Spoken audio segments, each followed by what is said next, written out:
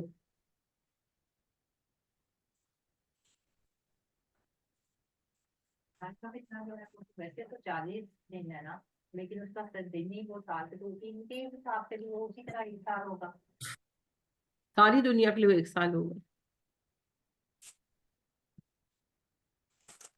اس میں ان کا ٹائم شامل نہیں ہے، ظاہری بات ہے، لیکن ویسے وہ ساری دنیا کے لیے 1 سال ہوگا، تو امام مہدی کے لیے بھی 1 سال ہوگا، 1 سال کے برابر لمبا ہوگا، ویسے تو 1 دن ہی ہوگا۔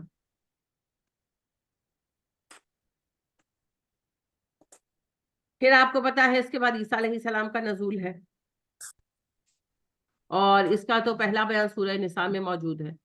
اللہ سبحانہ و تعالی ارشاد فرماتے ہیں وَقَوْلِهِمْ إِنَّا قَتَلْنَا الْمَسِيحَ عِيسَى ابْنَ مَرْيَمَ رَسُولَ اللَّهِ وَمَا قَتَلُوهُ وَمَا صَلَبُوهُ وَلَكِنْ شُبِّهَ لَهُمْ وَإِنَّ الَّذِينَ اخْتَلَفُوا فِيهِ لَفِي شَكٍّ مِّنْهُ مَا لَهُمْ بِهِ مِنْ عِلْمٍ إِلَّا اتِّبَاعَ الظَّنِّ وَمَا قَتَلُوهُ يَقِينًا بَلْ رَفَعَهُ اللَّهُ إِلَيْهِ وَكَانَ اللَّهُ عَزِيزًا حَكِيمًا وَإِن مِّنْ أَهْلِ الْكِتَابِ إِلَّا لَيُؤْمِنَنَّ بِهِ قَبْلَ مَوْتِهِ وَيَوْمَ الْقِيَامَةِ يَكُونُ عَلَيْهِمْ شَهِيدًا۔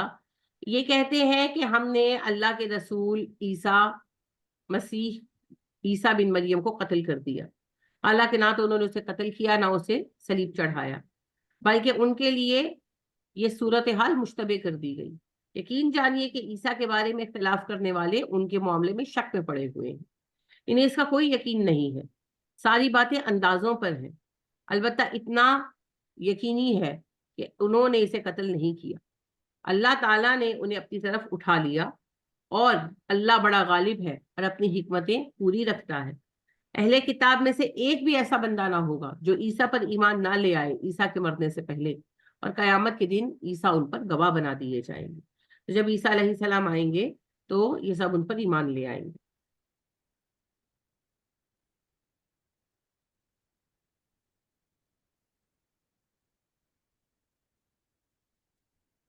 لہٰذا یہ جو ہے نا قرآن میں بھی اس بارے میں واضح علامت موجود ہے۔ سب لوگ مسلمان ہو جائیں گے، لیکن آپ نہیں۔ جی میں نے عیسائیوں کے بارے میں کہا کہ سب عیسائی مسلمان ہو جائیں گے، جی یہود نہیں مانیں گے، یہود نے نہ عیسیٰ کو پہلے مانا ہے، نہ یہود اب عیسیٰ علیہ السلام کو مانیں گے۔ ایسی بات ہے کہ گھومتے رہتے ہیں، ہم نے قتل کر اللہ کہتے ہیں نہیں کیا، نہیں کر دیں۔ نبی کریم صلی اللہ علیہ وسلم فرماتے ہیں مسیح عیسیٰ بن مریم کو اللہ بھیجیں گے، اور وہ دمشق کے مشرقی حصے میں سفید مینار کے پاس زرد رنگ کے 2 کپڑوں میں ملبوس 2 فرشتوں کے بازوؤں پر ہاتھ رکھے ہوئے اتریں گے۔ جب وہ سر جھکائیں گے تو ایسا محسوس ہوگا کہ قطرے ٹپک رہے ہوں، اور سر اٹھائیں گے تو پسینے کی بوندیں چمکتے موتیوں کی طرح ڈھلکتی نظر آئیں گی۔ ان کے سانس کی ہوا جس کافر تک پہنچے گی وہ ہلاک ہو جائے گا، اور ابن مریم دجال کا پیچھا کریں گے اور اسے لد کے دروازے پر پکڑ لیں گے اور قتل کر ڈالیں گے۔ نبی کریم صلی اللہ علیہ وسلم فرماتے ہیں کہ میں سویا ہوا تھا اور خواب میں کعبے کا کعبے کا طواف کر رہا تھا کہ ایک صاحب جو گندمی رنگ کے تھے اور ان کے سر کے بال سیدھے تھے اور سر سے گویا پانی ٹپک رہا تھا مجھے دکھائے گئے۔ میں نے پوچھا یہ کون ہے، تو میرے ساتھ موجود لوگوں نے بتایا یہ عیسیٰ بن مریم ہے۔ یہ طویل حدیث ہے جو دجال کے سلسلے میں آپ نے سنی، اسی میں آپ نے یہ بات بھی پڑھی۔ یہ زرد رنگ کے کپڑوں کے بارے میں کیوں بتایا گیا؟ حالانکہ زرد رنگ یہ اسلام میں پسند ہے۔ ابھی کیوں پسندیدہ نہیں ہے؟ کیونکہ یہ بدھ مت والے جو ہیں ان کا مذہبی رنگ ہے نا، اس لیے پسندیدہ نہیں ہے، باقی اس رنگ میں کوئی اور پریشانی تھوڑی ہے۔ آتش پرستوں کا بھی یہ رنگ تھا، پر عیسیٰ پہنے ہوئے آئیں گے بس ویسے۔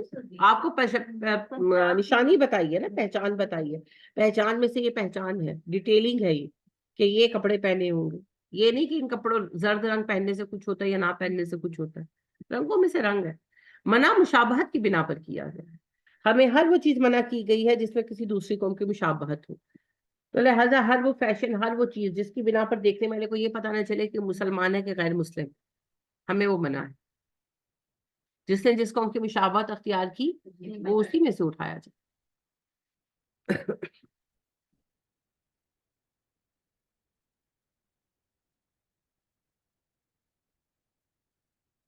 نبی کریم صلی اللہ علیہ وسلم نے فرمایا لوگوں میں سے میں عیسیٰ بن مریم کے سب سے زیادہ قریب ہوں، کیونکہ میرے اور ان کے درمیان کوئی نبی نہیں، اور وہ یقیناً نازل ہوں گے، بس جب تم انہیں دیکھو گے تو پہچان لو گے. وہ ایک درمیانے قد والے آدمی ہوں گے، ان کا رنگ سرخی سفیدی مائل گندمی ہوگا، ان کے گندمی رنگ ہوگا، کھلتا ہوا گندمی جسے کہتے ہیں. زرد رنگ کے 2 کپڑے پہنے ہوں گے، سر ایسے ہوگا گویا اس سے پانی ٹپک رہا ہو، حالانکہ وہ بھیگے نہیں ہوں گے. وہ صلیب کو توڑ دیں گے، خنزیر کو قتل کر دیں گے، جزیہ ختم کر دیں گے، لوگوں کو اسلام کی دعوت دیں گے. اللہ تعالیٰ ان کے زمانے میں اسلام کے سوا تمام باطل دینوں کو مٹا ڈالیں گے، اور مسیح الدجال کو بھی ان کے زمانے میں اللہ تعالیٰ ہلاک کر دیں گے. پھر زمین پر امن و امان قائم ہو جائے گا.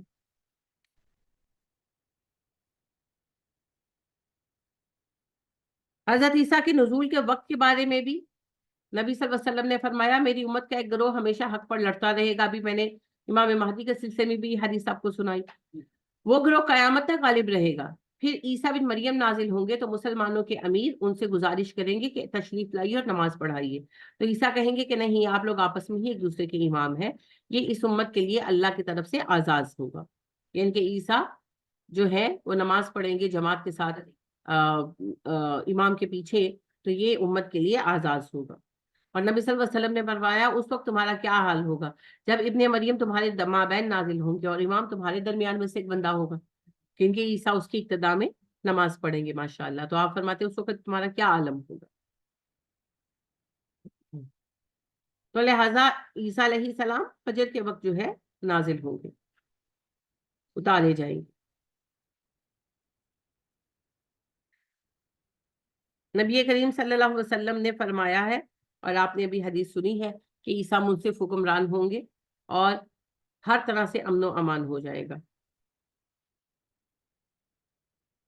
نبی کریم صلی اللہ علیہ وسلم نے فرمایا اس ذات کی قسم جس کے ہاتھ میں میری جان ہے، عیسیٰ روحا کی گھاٹی سے حج یا عمرہ یا دونوں کے لیے تلبیہ پکاریں گے.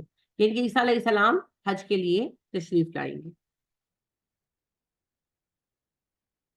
نبی کریم صلی اللہ علیہ وسلم نے فرمایا عیسیٰ 40 سال تک زمین میں رہیں گے، پھر فوت کر دیے جائیں گے اور مسلمان ان کی نماز جنازہ ادا کریں گے. نبی کریم صلی اللہ علیہ وآلہ وسلم نے فرمایا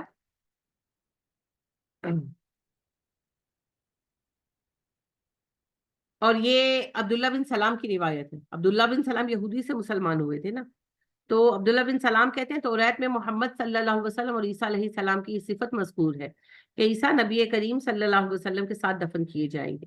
تو امام ابو مودود کہتے ہیں کہ اس حجرے میں جہاں نبی صلی اللہ علیہ وسلم مدفون ہے بھی ایک قبر کی جگہ باقی ہے، تو عیسیٰ وہاں دفن ہوں گے. ابن عمر سے ایک روایت بھی مروی ہے کہ نبی کریم صلی اللہ علیہ وسلم نے فرمایا عیسیٰ میری قبر کے ساتھ ہی دفن ہوں گے، میں اور عیسیٰ قیامت کے روز اکٹھے ابو بکر و عمر کے درمیان اٹھیں گے.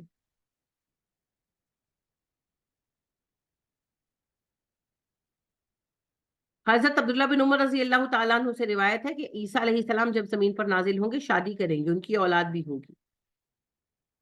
ٹھیک ہے، تو عیسیٰ علیہ السلام 40 سال گزاریں گے، شادی کریں گے، بچے بھی ہوں گے ان کے، اور عیسیٰ علیہ السلام پھر جب وفات پائیں گے تو نبی کریم صلی اللہ علیہ وسلم کے حجرہ مبارک میں ہی دفن کیے جائیں گے. جب یہ پہلی دفعہ آئے تھے تو تب ان کی شادی نہیں ہوئی.